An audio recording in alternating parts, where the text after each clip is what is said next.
and gentlemen, if I could have your attention, I have an announcement to make. I'm Jean Culpepper, and I directed tonight's sold-out production.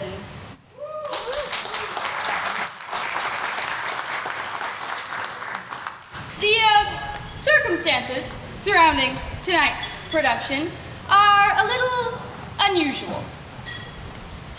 I was flattered when Billy St. John, who wrote Murders in the Air, as you probably noticed on your programs, that's Air spelled H-E-I-R, Murders in the Air. Get it? Oh, yeah. Yes. Well, I was flattered when Mr. St. John contacted me and asked me to direct his play's premiere production. Actually, it was a work in progress. And he made changes and rewrites throughout the rehearsal period. And while it was very exciting being a part of creating a brand new work, to tell the truth, it put quite a strain on me, the playwright, and the cast. You got that right. Hush, Sam! Actors should be unseen and unheard until the curtain opens. Sorry about that. As I was saying, the cast and I, well, we're a bit nervous. Because the show's not quite finished, you see. Now we're going to go on.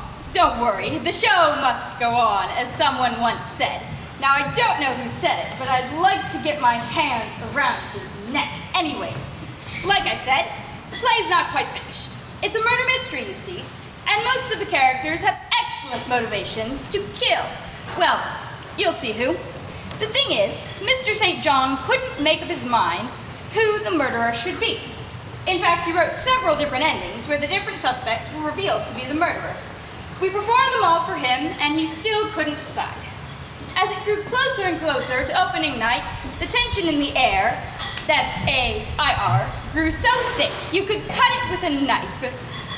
The reason he is not here with us tonight is because he had what I feel sure will prove to be a temporary breakdown, and he is currently under heavy sedation in a very nice place, surrounded by soft walls with lots of padding. Some people have all the luck. The cast and crew and I are here, though, and we're determined to give you an entertaining show, even if it kills us. That's just a figure of speech, of course. That brings me to the main point of me being up here tonight, is to announce that you're going to have to help us. If you look in your programs, you'll see we've inserted a loose slip of paper, a ballot of sorts. Now, what we need you to do is, as you watch this first act, you will see which characters have the motivation to murder someone, and someone who by the end of the act will indeed be dead. We need you to take your ballot from your program. We need you to check on it the character you think the murderer to be. The ushers will gather them up, bring them in here. We will tally them quickly, and for the second act, we will perform the scene which Mr. St. John wrote that has the murderer the majority of you choose. At least, that's what we hope will happen. It got very confusing during rehearsals. Yeah, it's a wonder we didn't kill the playwright. Quiet! Look, we might as well get started. I saved myself a seat right down there where I can follow along in my script in case things get a little shaky. Which they won't, but just in case. Without further ado, are you ready, cast? As ready as we're gonna be. Then, let's do it. Places, lights.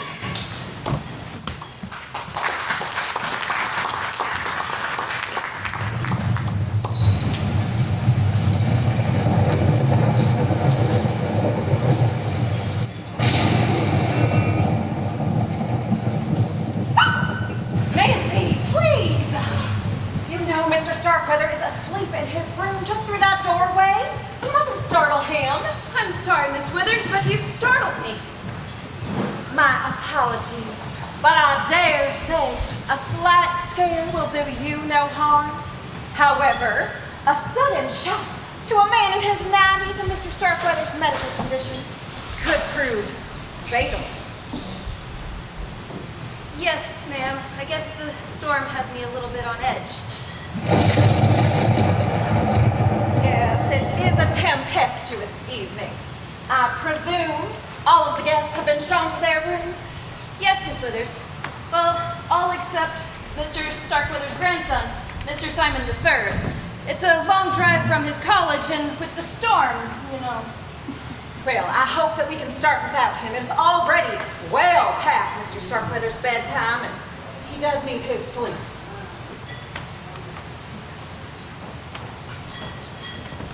I assure you, Miss Withers, the room is spotlessly clean. Well, I certainly hope so. With Mr. Starkweather's asthmatic condition, the merest mote of dust could be potentially lethal.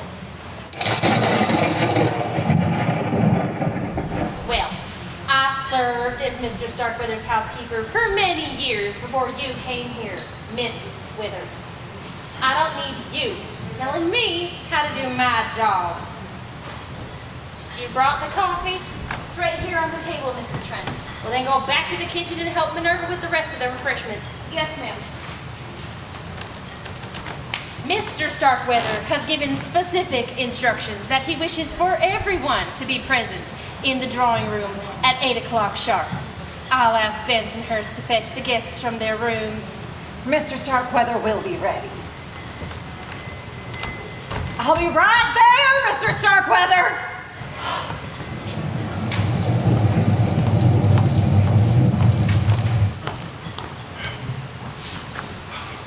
Got all the cars parked in the garages like you asked. As I told you, why waste my breath? You're dripping water all over the foyer. Why did you enter through the front door, Rufus? I've told you a million times servants never enter through the front door. I reckon I forgot, Mr. Bensonhurst. Besides, it's raining outside. I'm aware of that. It looks as if it's been raining in here now, thanks to you. Well, you're welcome. When the final guest, young Mr. Simon, arrives, I will summon you so you can park his car for him. And while I'm waiting, I'll sit by the stove and see if I can grow some gills. Don't be impertinent. I don't know how it can be if I don't know what it means. Go back out the way you came and maneuver yourself to the back door. Do you think you can manage that? Not that way. Have you forgotten I told you through the back door? No. I was hoping you had. That man is an idiot. Hey, I heard that.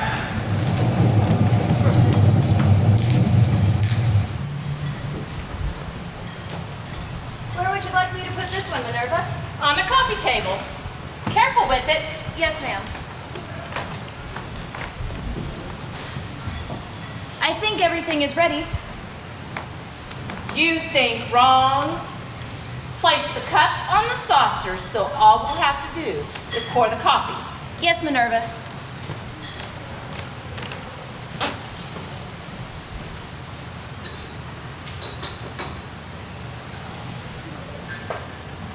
I wonder where Bensonhurst is. The others are coming down. Miss Van Zandt has informed me that Mr. Starkweather wishes for all the staff to be present as well. He wants all the servants here? Precisely. Even Rufus. Had I been informed of the fact earlier, I would have ordered him to take a bath. He has been outside parking cars in the rain. Perhaps that will help. If you ask me, Noah's flood wouldn't help. Be that as it may, I shall summon him and Mrs. Trent. Why would Mr. Starkweather want the servants to be here? Oh, let me pull out my crystal ball and have a look. Do you remember what I told you when you came to work here? Yes, ma'am. Do as you're told and don't ask questions. Exactly. Stick to that. I will, Minerva.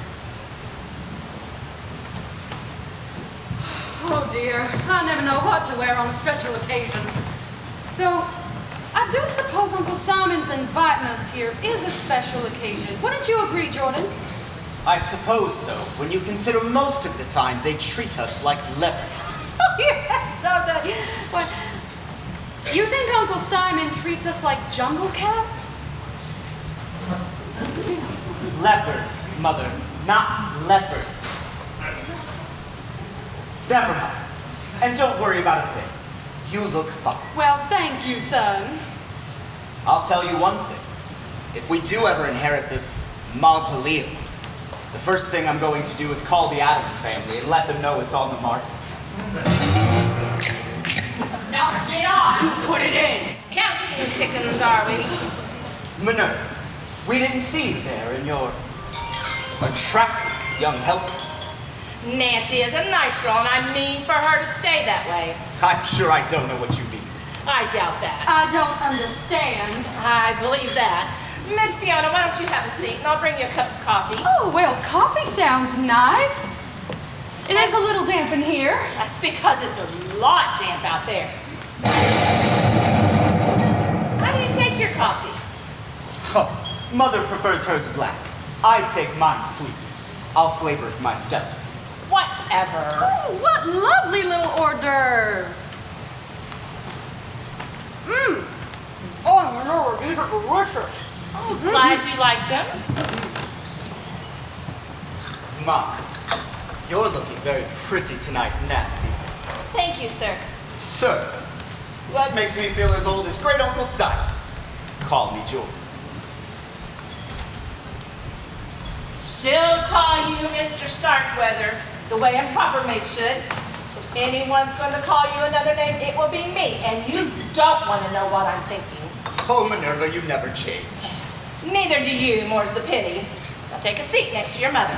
Yes, Drill Sergeant. My goodness, Kathy, I don't see how y'all can stand living out here in the boonies, away from the fine restaurants and movies and shopping centers. Well, I get so depressed, I just sit down and wait. It's not that bad, Paula. I stay here during the week and go to my apartment in town most weekends.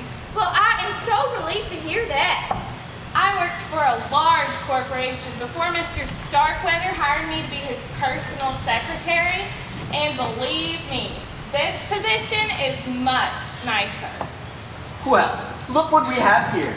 2 rays of sunshine to dispel the gloom of the house. You look lovely, ladies. I swear, Cousin Jordan, you are a rogue and a charmer. Well, I do my best. Why don't you have a seat over here? You'll be safer. I'll bring you some coffee. Thank you, Minerva. I take mine black. A low mine down with lots of cream and sugar.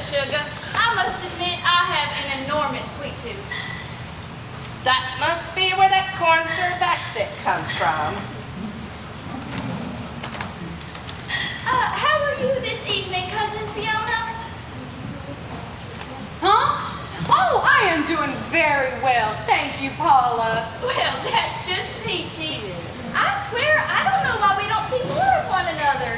It seems like the only time we get together is for somebody's funeral. Well, aren't all funerals for somebody? Don't be morbid. Shame on you. I'm just glad this weekend's an exception to the rule. For once, no one is dead. For now, that is. That's okay, honey. You didn't spill any. What did you mean by that remark, Jordan? Oh, it's nothing. It's just when we got the call that Great Uncle Simon wanted us here at Starkweather Mansion, we naturally assumed the old boy had passed on. You wish. You know, I almost packed my brand new black dress. It was a natural assumption. I mean, he's getting up there in age, and he's not in good health. I was, of course, relieved to hear that he's still with us. Uh-huh. Kathy, darling, I bet you know why Great Uncle Simon desired our presence on this dreadful evening. Come on, tell. Miss Van Zandt will go into the particulars, but I believe Mr. Starkweather wishes to discuss his will. Really? I'd appreciate it if you wouldn't drool on the hors d'oeuvres. You misjudged me, Minerva. I was just curious. Yeah. Well, where's Cousin Simon? Shouldn't he be here too? When I contacted him last week, he said he could make it. Apparently, he's going to be late. If he's trying to call here tonight, he couldn't get through. The phone lines are down. Well, if we're gonna discuss the will, he should be here. After all, he is Great Uncle Simon's only grandchild. Yeah, and he'll probably get everything too. Excuse me, I hate to interrupt. You guys are doing great, you really are. Folks, I suggested to Mr. St. John that these family relationships might be a bit confusing. He agreed and was writing a scene to explain it all when he snapped. like rope band. So I'll just tell you. So, Simon Starkweather, the old billionaire who you'll meet here in a minute, married late in life and had one son, Simon Jr.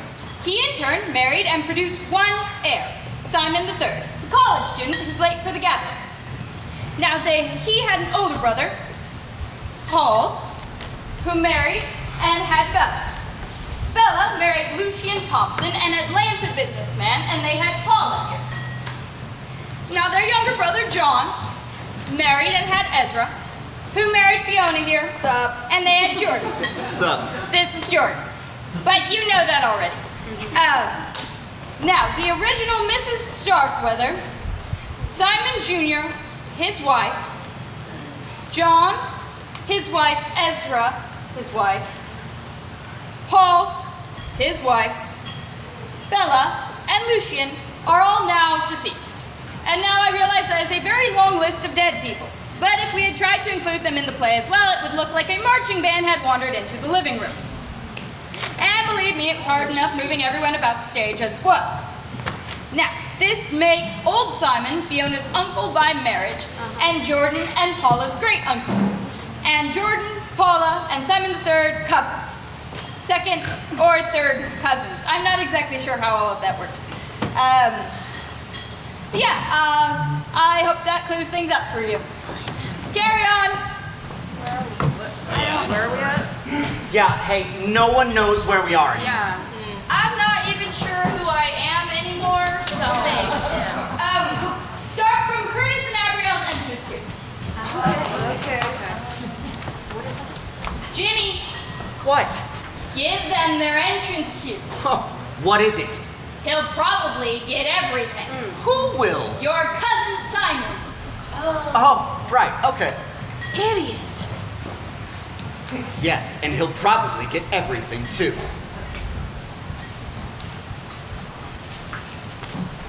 I'm very pleased with your investigation.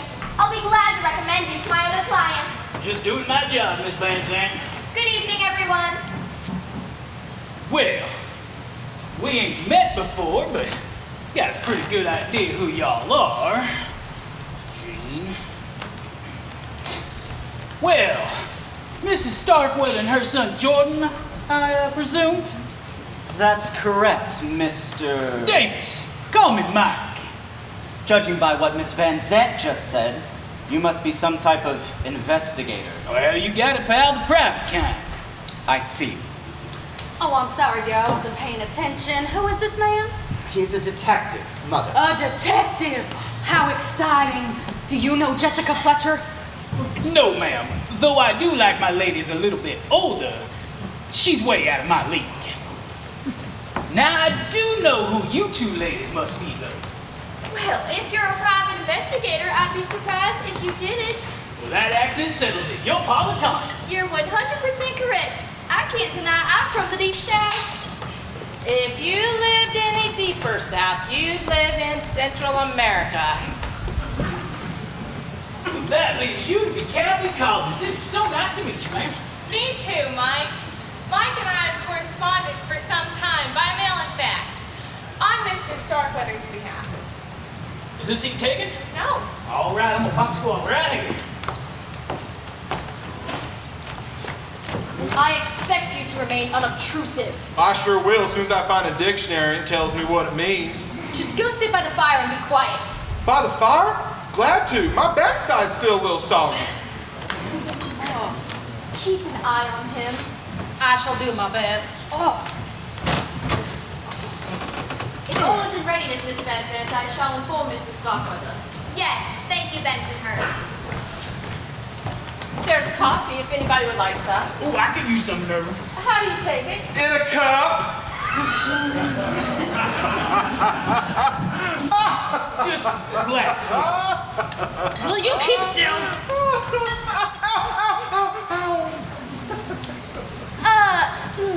Miss Van Zandt, I understand that Great Uncle Simon has asked us here to discuss his will? That is correct. Frankly, I did not think it was a good idea. Mr. Starkweather's health is precarious, at best, and he doesn't need the excitement. I advised him to communicate with you through mail, but he insisted on summoning you to Starkweather Mansion. I only hope he doesn't live to regret that decision.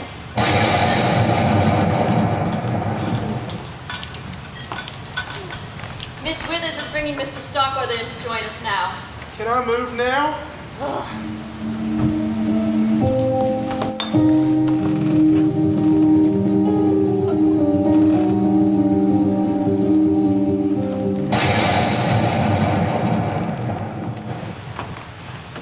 Here you are, Mr. Starkweather. Go. Well, I'll just be right over here if you need me. To think, I used to be surrounded by presidents and kings. Can my world really have shrunk to this?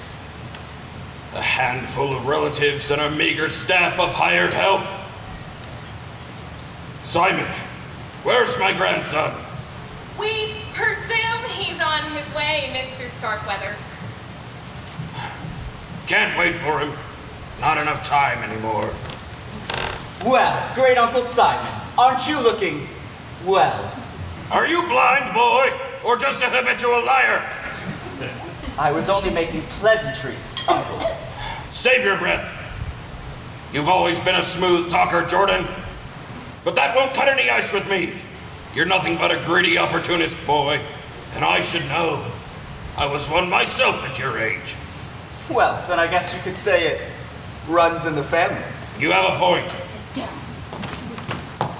Fiona, you look exactly the same. Oh, I do? Well, thank you, Simon. That wasn't necessarily meant as a compliment. Great Uncle Simon, you're just awful. At my age, and with my money, I can afford to say what I think. And I do. And how is my little Georgia Peach? Little old me, I'm just peachy, Uncle. I may barf. Mr. Starkweather, would you care for a cup of coffee? Oh no, he mustn't have any. The caffeine will keep him awake, and it could affect his blood pressure. Sometimes, his medications can cause it to run a bit high. Apparently, I won't be having any, Minerva. You heard my keeper. Yes, sir. Everyone aspires to live to a ripe old age. And for what? To be kept alive by medicine and machines, only to be prevented from enjoying so many of life's little pleasures, like a cup of coffee. You mustn't excite yourself, Mr. Starkweather. You see, I'm not even allowed to feel any strong emotions. That's a bummer. Ah, you put it very succinctly, Rufus. I could have searched my vocabulary extensively and not come up with such an apt description as bummer. Well, I'm glad you like it. According to the doctors, I won't have to remain a prisoner in this weak old body much longer. There's only one thing that I hate to leave behind. My money. Well, you know what they say, Uncle. You can't take it with you. Yes, that is what they say. That's why several years ago I had Lois here draw up my will. I suppose you'd like to know how I provided for you. My heirs. I must admit, I'm just a teensy bit curious. A teensy bit, eh? I was afraid something like this was gonna happen. Here, Mr. Starkweather, just breathe deeply. See what you've done? I didn't mean to. Should somebody call an ambulance? We can't. The phones are dead. He's all right. He's just lost his breath. He just needs to breathe pure oxygen for a few moments.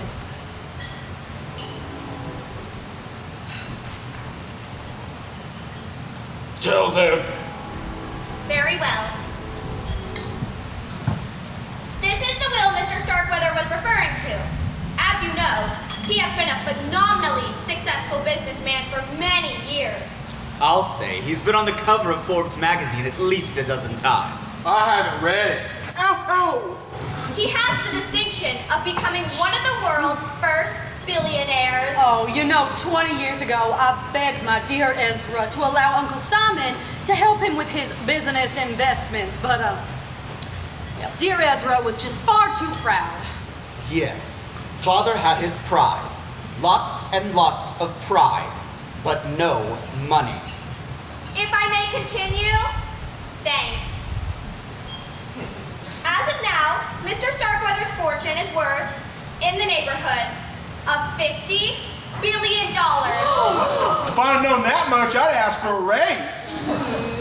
I won't go into the details of the will, but it essentially bequeaths $1 million to each of his household staff. Mr. Bensonhurst, his butler, Mrs. Trent, his housekeeper, Minerva Walker, his cook, Miss Withers, his nurse, Nancy Pollard, his maid, and Rufus Jones, his handyman. Oh, forget about the raise then. Oh, Mr. Starkweather, I had no idea. The will goes on to state that the rest of the money is to be divided equally among his surviving relatives. They are his grandson, Simon III, his niece, Fiona Starkweather, and her son, Jordan, who will share 1/3, and his great niece, Paula Thompson. Well, isn't that nice? I always knew you'd take care of us, Uncle. I know you got mad when Mama married a Southern boy, Great Uncle Simon, but you two must have agreed on one thing. Blood is thicker than water. I'm sure Miss Withers could tell you if it actually is. Ow, ow, ow, ow! Now that I've informed you of the will's contents, I have another announcement to make. As of tomorrow, this will becomes invalid. Yes, you in the front. What does invalid mean? It means no good. Oh, I got a brother that's invalid, man. It means we're not going to get any of the money, you fool. Oh, I guess I won't be getting that big screen TV I was thinking about getting in. Sit. You too, Lois. Why did you decide to disinherit us, Uncle? Found a better use for my money, that's why. Oh, and I didn't cut you out entirely. All of you in the old will get $50,000 each. 50,000 out of 50 billion. Lois advised me it would be a good idea to leave you a little something. That way you'd be less likely to be able to contest my new will. New will? Yes, that's why I asked Kathy to stay over at Starkweather Mansion this weekend, to type it up nice and legal for my signature. Mr. Davis, as a disinterested party, will witness the signing, and Lois will file it at the courthouse come Monday. Wait a minute. Mr. Davis said he's some sort of investigator. What exactly did you hire him to do? Oh. Mr. Starkweather hired me to conduct an investigation on the down low. Can I get some more coffee, dear? For the last 6 months, I've traveled to a dozen or more foreign countries, meeting with some of the world's most brilliant scientists. Some well-known, like Dr. Crick or Professor Hawking, or even Mr. Bill Nye.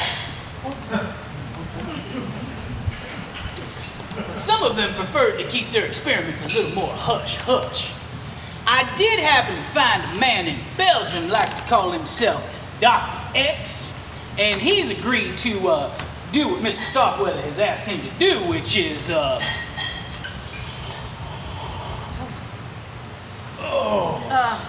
that's a good cup of is that genuine Crown Colombian? Mr. Davis? Ooh, that's... To clone himself. I'm sorry, I don't understand. Well, I'm glad I ain't the only one. Ow! Ow! All those blood and skin samples you had me collect. The ones you said would be examined by specialists. They were examined by specialists, Withers. Specialists in DNA. I thought you said you were trying to find a cure. I was, but not a cure for my various ailments. A cure for dying. And I did find it. Cloning. Precisely. Through modern science, I shall live forever.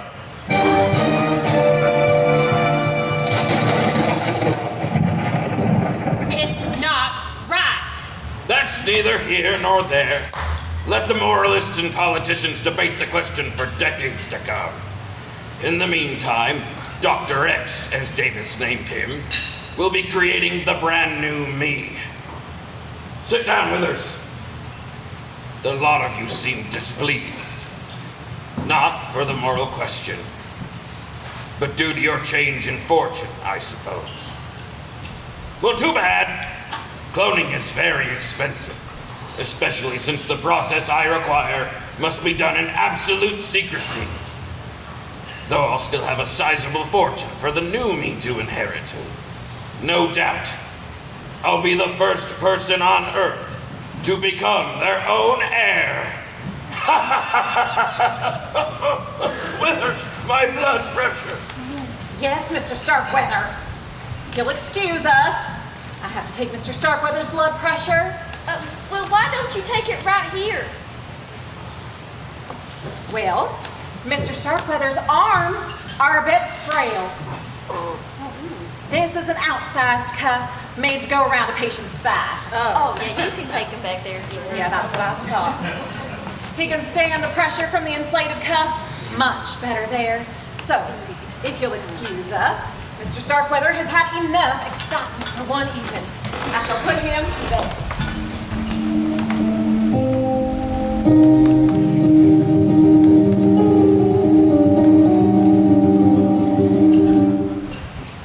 I guess our meeting is concluded, unless anyone has any questions. Rufus again. What the heck is that all about? It's simple, Rufus. Great Uncle Simon was going to leave us all a fortune. Instead, he changed his mind. He's going to clone himself. What does clone mean? It means to take some samples from the original and then create a duplicate. I can do that now? Well, that's great. Maybe when the old Mr. Starkweather passed away, I can get a job working for the new Mr. Starkweather. Ow, ow, ow, ow. The new Mr. Starkweather will have to be born and grow up. It goes against the laws of nature. How? It has all been arranged. Once Dr. X has created the new life, the cells will be implanted into a host mother who will carry the child to term. Host mother? Who? Me? Why not? I'm young and healthy. I'll make a good mother for little Simon. How could you even consider being a part of this travesty? I'll be well compensated. Besides, have you ever known anyone else to give birth to a baby billionaire? Okay, correct me if I'm wrong, but instead of to his family, Uncle Simon is giving all of his money to a baby? In a manner of speaking, yes. The new will places Mr. Starkweather's fortune into a trust fund, which I'll administer. I'll release the money to pay Dr. X and his staff to perform the cloning procedure. After that, ample funds will be available to provide for Kathy's needs and the child's upbringing and education. Once he's grown and properly trained to deal in high finance, the fortune will be turned over to him. You know, he will look, think, and act like Simon Starkweather. Conceivably, he could parlay those billions into, say, trillions by the time he's an old man again. But for what purpose? To leave it to another clone? Huh? And then another, and another? Where will it end? When there's a Simon Starkweather with enough money and power to rule the world? We did discuss it, but you might well be right. How could you condone such madness? Oh, I see how she could. Miss Van Zandt and this Collins girl would live like billionaires themselves off of Mr. Starkweather's money. Money that should have gone to us and the family. And I suppose you'll get rich too, since you're a part of the scheme? No. See, I've done my part. I'll take my very generous check and go home. Frankly, I don't care if the boss's science experiment works or not. You should be ashamed. You should all be ashamed. I believe you've made your feelings quite well known, ladies. If you and the rest of the staff care to join me in the kitchen, I'd like to speak to you all. Well, it might be nice hearing the little pitter-patter feet around the house again. Oh, shut up, Rufus. Kathy and I will retire to my room. clear once you've finished. I trust you'll ring if you require anything else. You might as well begin typing up the new will tonight. I'll direct you how to put everything in the proper legal terms.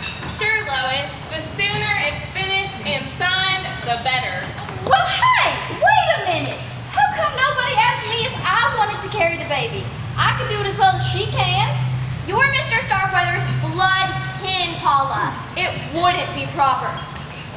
Yeah, I guess it would be kind of tacky. Proper. You're about to conduct an experiment that makes Frankenstein look like an amateur, and you're worried about being proper.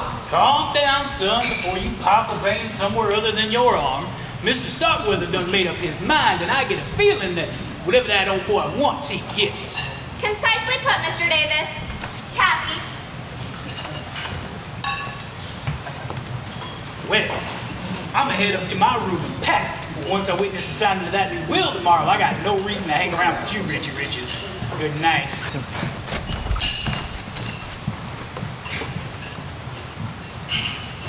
We were robbed!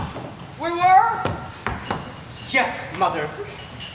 Uncle Simon dangled a fortune in front of our noses and then he ripped it all away. That was mean. Me. That man is a monster. You saw the evil glint in his eye. He enjoyed pulling the rug out from under our feet.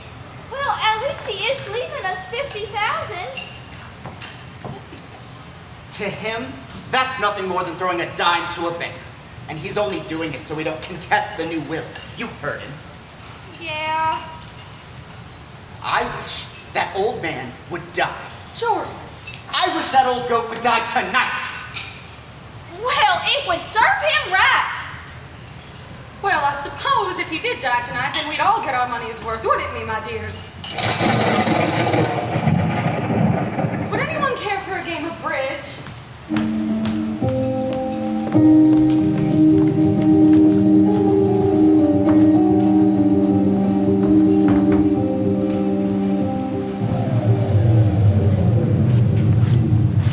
Well, you know, if y'all are done filling out that new will, the old boy's still awake. I heard him ringing his bell earlier. People in this house are nervous as a bunch of long-tailed cats in a room full of rocking chairs. I'll go get the will for my room. Oh. Why don't you let Mr. Starkweather know? Did you notice how dark it got? Yeah. The circuit breaker must have tripped. But the storm passed hours ago. I know. I don't like this. I don't like this one bit. I'm gonna go find Bensonhurst and have him show me where the breaker's at. Good. I'll let Mr. Starkweather know that we're taking care of it. Flashlights. Tools of the trade. It'll be all right, Mr. Starkweather. Mr. Starkweather? Hello? Is anyone in here? Bensonhurst? Mrs. Trent? Anyone? Kathy, I think there's something wrong with Mr. Starkweather. I don't know where that nurse is. Oh no, he hasn't signed his will yet, has he? No, perhaps he just fainted. We need light. Mr. Davis is trying to... Mr. Starkweather! What happened? Someone struck me. It's Mr. Starkweather, help him! What is going on? I heard a scream. Yes! What do you mean you are with him? He's dead! Someone placed the blood pressure cuff around his neck and pumped it up to the maximum, 300 milliliters of mercury. Mr. Starkweather has been strangled to death! Poor Mr. Starkweather? Who would do such a thing? Give me a break. I'd say you and just about everybody in this room are at the top of the top 10 list. Excuse me? Cool it down. Let me check the body. Miss Withers, help me turn him around. Those drops on his robe. Is it blood? I'm not sure. What else could it be? I'm the detective, remember? Just give me a moment. Miss Withers, What can you tell us? Well, after I brought him his pitcher of water and made sure he was breathing all right, I went back to my room and lay down across my bed. A few minutes later, the lights went out. I noticed that too. Ow! He was ringing his bell again.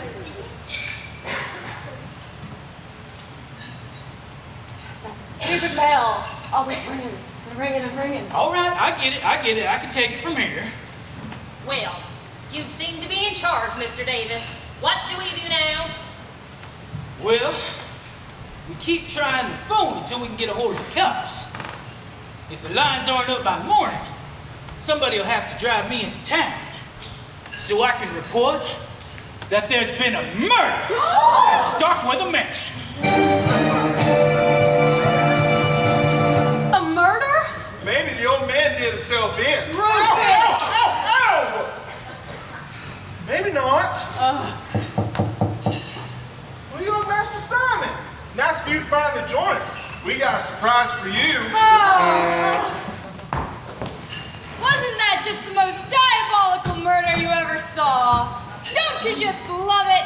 The way Mr. St. John's mind works, it's no wonder he went bonkers. Now remember, during intermission, we need you to take your ballot from your program and check which character you think murdered Simon Starkweather. The ushers will circulate back in the lobby, and we will take your ballots up in here.